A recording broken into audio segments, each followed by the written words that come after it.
집값 절대 안 떨어진다. 우주 최고 건전자산. 서울 집값은요, 우주에서 최고입니다. 도쿄나 뉴욕이나 홍콩이나 나라 자체가 도시인 싱가포르나 이런 데보다 더 건전한 최고 건전자산이죠. 거품이 없음. 이렇게 지금 LTV 했는데도 이런 건 없는데 실수요들에 의해서 LTV 40% 뭐 10억 이상 무대출로 이루어졌다 막 하면서 이야기하고 있는데, 지금 10억 이상 거래가 둘 중에 하나죠. 진짜 부자들이 산다. 이거는 투자 가치가 아니라 거주를 위해서 산 거죠. 그 다음에 두 번째는 불법증이요. 15억 이상 아파트인데 대출이 막 12억 13억 이렇게 껴있죠. 막 저번에도 뭐 16억짜리 아파트 파는데 집주인이 자금 출처 계획서 피할 수 있게 12억짜리 전세를 들어가 주겠다. 시세가 9억인데 이런 식으로 거래하고 있어요. LTV로 거래가 되는 것 같아요. 전세가 문제죠 지금. 하방 경직성 1억 % 하방 경직성. 이쯤 되면 베네수엘라죠. 베네수엘라처럼 물가 올랐어야죠.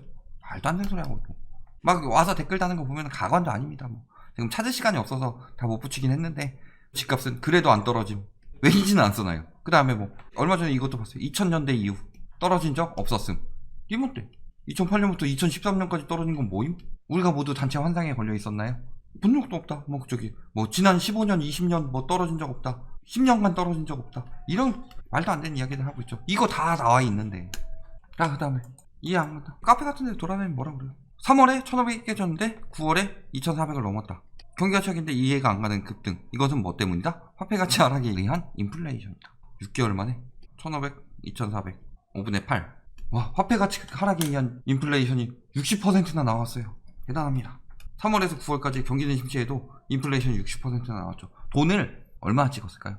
화폐 가치 하락에 따른 인플레이션이 이 정도 날 정도면은 지금 현재 100 정도 찍혀 있으면 60을 더 찍어야 된다는 얘기죠. 그쯤 되면은 지금 환율이 떨어질 리가 없죠.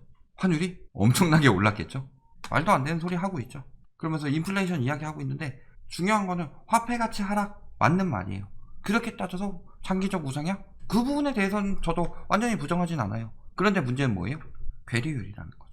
화폐 가치가 예를 들어서 오늘 100원 하던 게 10년 뒤에 얘 가치가 50원밖에 안 한다고 한다. 그렇다면 지금 100원짜리 물건이 이 당시에 가치가 50원 정도 되는 거니까 똑같이 하게 되면 실물은 200원이 돼야 되는 건데 800원, 1000원이 돼 있으면은 얘는 문제가 있다는 거죠. 지금 집값이 이런 상황이다. 그래서 사실은 그게 언제 나타났느냐? 리먼 브라더스 직전에 닷컴 버블이 터지면서 그 자금이 부동산 시장으로 전 세계적으로 흘러 들어갔죠. 그리고 나서 리먼 터지고 나서 떨어지기 시작했죠. 그리고 그대로 둬야 되는데 무슨 일이 있었어요? 건설 경기 살리겠답시고 경제 성장률을 올리겠답시고 혹은 다른 요건이 있을 수도 있죠. 유착 관계라든가 어떤 요건인지 모르겠지만 가계부채를 풀어버린다. 세계적으로 바젤1에서 바젤2를 시행했고 2012년 1월에 바젤3를 MB정부 때 시행하기로 했으나 다음 정부로 넘겨버리죠. 그리고 12월에 바젤3를 시행한다고 했으나 또 다음 정부로 넘겨버리죠. 그래서 2018년에 바젤3 들어가죠. 근데 왜 그 사이에 2012년에 미룬 바젤3가 있는데 2015년에 가계부채를 풀죠? 제정신이 아닌 거죠. 그러니까 우리나라에서 미친 부동산 심리가 생긴 거다. 그러니까 외국 같은 경우는 IT 버블 이후에 최근 나오기 전에도 IT라든가 주식이 다시 떴는데 우리나라는 그렇게 해버리니까 주식으로 돈이 안 가고 다 부동산에 몰린 거죠. 코스닥 아직도 그때 수준, 닷컴 버블 수준 회복했나요? 그러니까 부동산이 거품이 다 빠지기도 전에 다시 바람 불어넣어서 거품이 다시 붙어버렸다. 그러니까 불패 심리가 생겨서 더 오래 가고 있는 거죠. 이게 터지게 되면 어떻게 돼요? 일본 부동산 꼴 난다. 제가 여러 번 이야기했죠. 최근에 영상도 많이 올렸고, 그리고 뭐 엄청나게 뭐 유동성 장세해가지고 돈 풀면은 푸는 대로 시장으로 들어가는 것처럼 보이나 본데 어때요? 통화 유통속도 보면은 이거 미국이에요. 떨어지죠. 언제 떨어졌어요? 닷컴 버블 끊어지면서. 그리고 쭉 하다가 통화 승수가 엄청나게 증가하죠. 이때 뭐 했어요? 뭐 MBS니 주택담보대출로 돈을 빌려줘 놓고 그 증서를 가지고 또 돈을 빌려와서 또 돈 빌려주고 또 돈 빌려주고 그 다음에 뭐 CDO니 해가지고 요거 가지고 뭐 보험 만들어서 MBS 뭉쳐가지고 상품 만들어서 보험 상품 만들어서 또 뻥치기 하고 뻥치기 하다가 심리 떨어지다가 리먼 터지고 나서 뚝 떨어졌죠. 통화 유통속도. 통화 유통속도가 떨어진다는 소리는 돈을 푸는 만큼 시장으로 안 간다는 얘기죠. 그만큼 경기가 침체되었다는 얘기죠. 그리고 주식시장이든 부동산 시장이든 저런 상황에서 거품이 빠지게 됐죠. 그리고 이후에 소비가 이때 왜 계속 줄어드느냐? 돈 계속 푸니까. 미국에서 어떻게 살렸어요? 돈 풀어서. 돈 계속 푸니까. 그러다가 지금 돈 풀어도 이 정도 수준은 유지되고 있었는데 뚝 떨어졌죠. 왜? 코로나 터지면서. 지금 돈을 풀어도 돌지 않는 상황인데 무슨 유동성 장세예요. 그리고 미국이 저런 상황에서 항상 자산시장 거품 빠졌었죠. 어때요 지금 미국 부동산 어떻게 버티고 있는지 알아요? 우리나라랑 똑같죠. 대출 상환 유예해주고 있어요. 그 유예가 끝나면 바로 터집니다. 그러니까 원래는 올해 터졌어야 되죠. 9월에. 그러니까 저도 올해 그렇게 강하게 이야기를 했는데 유예를 또 해줘버렸죠. 상황이 너무 안 좋으니까. 그럼에도 불구하고 안 터졌다, 너 틀린 말 했다 얘기하는 인간들은 좋은 미용실 가서 뇌를 스트레이트 파마하고 오셨던가, 아니면은 좋은 피부샵 가서 뇌를 주름 하나 없이 펴고 오신 분들이죠. 자, 거기다가 환율 떨어지고 있어요. 환율 떨어진다는 소리 무슨 소리예요? 화폐 가치가 외국에 비해 상대적으로 높아지고 있다. 화폐 가치가 높아지고 있죠. 화폐 가치 떨어져서 오른다고요? 화폐 가치가? 미국 화폐 가치는 더 많이 떨어지고 있어요. 그만큼 화폐 가치 하락으로 인한 실물 가치 상승은 더 돼야 되는데 미국도 안 그래요. 근데 왜 우리나라는 그래요? 주식도 모르는데요. 주식 같은 경우야 우리나라 왜 저기 외국인들이 뭐 부동산 산다 뭐 최근에 얘기 나온 적 있죠? 제가 그 전에 안 되는 거는 다 증명했죠. 이전에 말도 안 되는 소리다. 근데 한 요때쯤부터 이제 막 수치가 나오기 시작하죠. 이 전까지는 안 나오다가 수치가 나오기 시작하죠. 그리고 또 뭐라 그래요? 외국인들 주식도 사고 있다고 그러죠. 이거 다 뭐예요? 환율, 환차익 보려고 하는 거죠. 부동산 시장 똑같죠. 오르는데 왜 사요? 떨어진 뒤에 사야지. 오르는데 더 오를 것 같으니까 사는 거죠. 환차익도 마찬가지죠. 떨어질 때 더 떨어질 것 같으니까 환차익까지 같이 보려고 들어가는 거죠. 이거 근데 저환율이 될지 모르겠지만 이들 한계는 있죠. 주식 같은 경우에 외국인들이 마구 살 수는 있겠지만 외국인들이 우리나라 부동산 그렇게까지 막 사느냐? 외국인들이 우리나라 부동산 규제 안 받는 것 같죠? 다 받아요. 다 받는데 안 받는 게 뭐냐? 지네 나라에서 돈 빌려가지고 여기에서 하는 거. 그거 안 되는 거예요. 그거 어떻게 막아요? 외교적으로 막아요? 너네 나라에서 돈 빌려서 우리나라 부동산 사는 거 안 됨. 어느 나라에서 그게 가능해요? 그거야말로 공산주의 아니에요? 그래서 경기도 같은 경우는 외국인 토지거래 허가제 들어가기 시작했죠. 다 막고 있다. 근데 그냥 대안도 없으면서 비판을 위한 비판을 하고 있는 거죠. 그리고 외국인 유입은 어차피 전체의 1%밖에 안 돼요. 외국인 저기 거래는. 그걸 가지고 뭐 부동산이 뜬다니 말도 안 되는 지은 일을 하지 말고. 그거 제가 매번 통계 내가지고 예전에 했었는데. 자, 거기다 경기 상황 좋아요. 자영업 무너지고 있죠. 직원 둔 사장님 17만 명 줄었다. 다 잘랐다는 거죠. 그 다음에 상권 초토화. 서울 폐업 실태.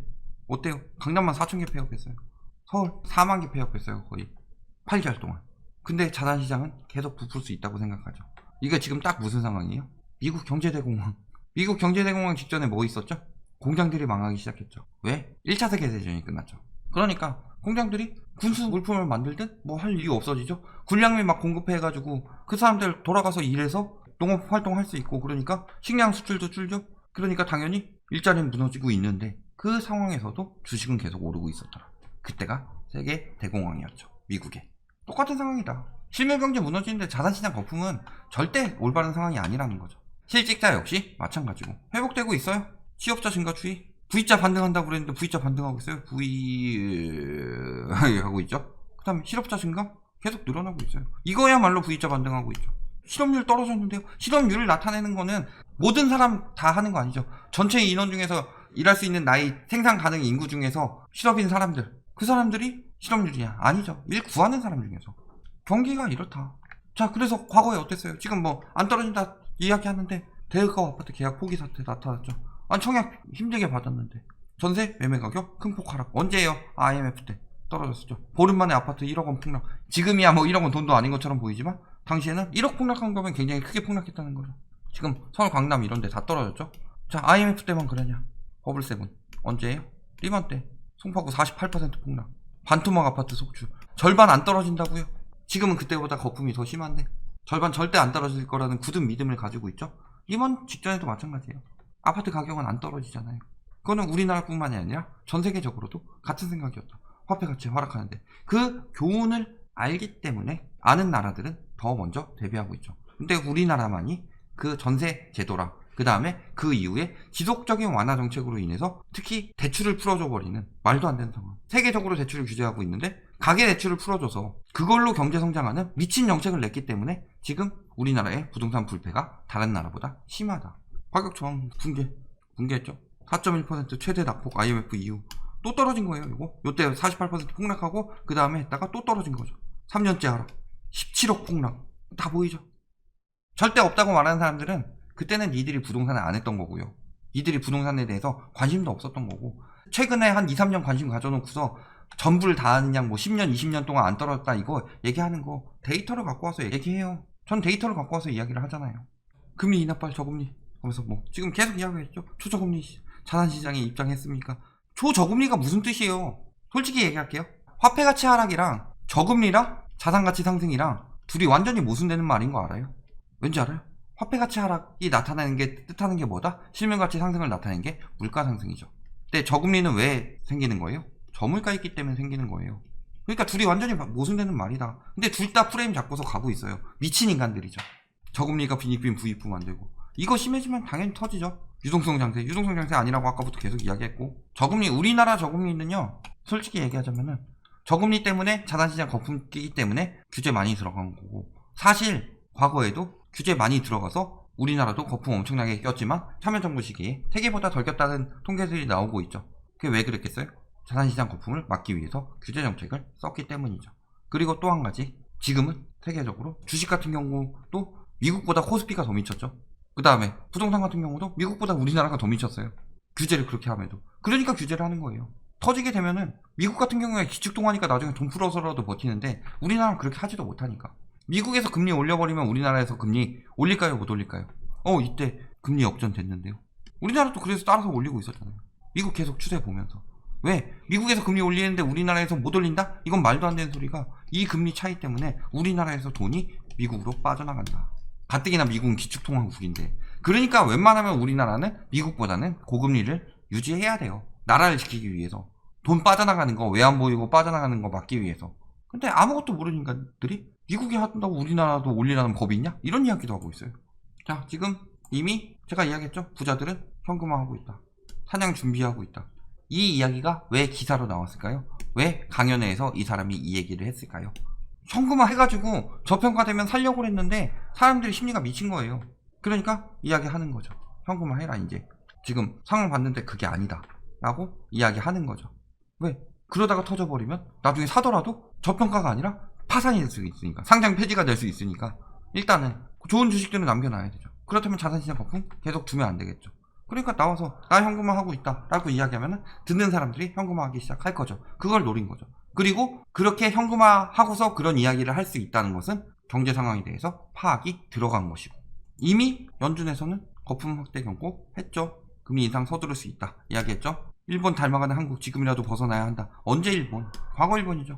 한국은행에서 경고 들어갔죠. 치솟는 자산가격 거품 경고음. 그 다음에 요것도 이미 실제 가치보다 비싸다는 이야기 나왔고요. 국토연구원 같은 경우도 굉장히 보수적으로 이야기하는 데임에도 불구하고 저런 이야기하고 있죠. 거품 경고는 외국, 우리나라 가릴 것도 없이 이미 하고 있다. 결론, 가장 많이 이야기하는 거, 화폐가치 하락으로 집값이 오른다. 그것은 괴리가 없었을 때죠. 화폐가치 하락으로 실물가치는 이렇게 오르는데 집값은 이미 이렇게 올라버렸다. 근데 여기서도 더 많이 오른다가 아니라 일단은 제자리 찾고 오르더라도 요거에 맞게 오르는 게 정상적인 시장이죠. 저금리랑 오른다? 저금리인 이유가 뭐예요? 저물가이기 때문에. 저물가인 이유가 뭐예요? 돈 풀어도 화폐가 돌고 있지 않기 때문에. 돌고 있지 않다는 소리 무슨 소리예요? 유동성 장세가 아니라는 거죠. 유동성 장세가 제대로 벌어졌으면 벌써부터 물가 상승이 일어났어야죠. 그런데 일어나지 않고 있다. 왜? 코로나가 낫지도 않았으니까. 결론적으로 지금 자산 거품, 그 다음에 실물 경기 침체, 그리고 가계부채 증가, 이 3박자를 갖춘 거품은 여태까지 모두 터졌다. 예를 들어 튤립 버블 같은 경우야 통계가 안 나오니까 그렇다 치지만, 닷컴 버블 마찬가지죠. 경제대공황 마찬가지였죠. 미국 경제대공황, 그 다음에 일본 부동산 버블, 리먼 브라더스 다 터졌다. 근데 우리나라는 그래도 부동산은 불패다 라는 심리를 가지고 있다. 그런 심리를 가지고 불패 계속 안고 가세요. 언제까지 안고 가십니까? 지금 불패라고 말하는 사람들, 여기서 댓글 다는 사람들 나중에 집 팔았다는 얘기하지 마세요. 불패니까. 아니면은 집 팔아서 더 좋은 집 살려고 팔았다 뭐 이런 얘기 할 수도 있는데 돼요 그게? 그때는 더 유리해지겠죠? 같이 떨어지니까. 근데 부동산 불패, 신도들이 여기 와가지고 뭐 광신도 이야기하는데, 부동산 불패에 대한 신앙이야말로 진짜 우리나라에 있는 가장 광신도스러운 이야기다. 뭐 얘기해봤자 듣겠습니까? 그런 사람들 말에 넘어가지 말고, 제가 이런 불패라는 것은 그 심리의 형성 과정과 그리고 그것이 잘못된 부분에 대해서 이야기했으니까 그쪽 이야기도 들으셔도 돼요. 양쪽 다 이야기 참고하셔야죠. 다만 현 상황만 보고 이야기하지 말고 저 사람들의 말이랑 제가 하는 말이 어느 쪽이 논리적으로 맞는지, 논리적으로 맞게 되면 그 일은 결국 일어납니다. 그것도 빠른 시일 내에. 그러니까 잘 생각해 보시고 결정하시기 바랍니다.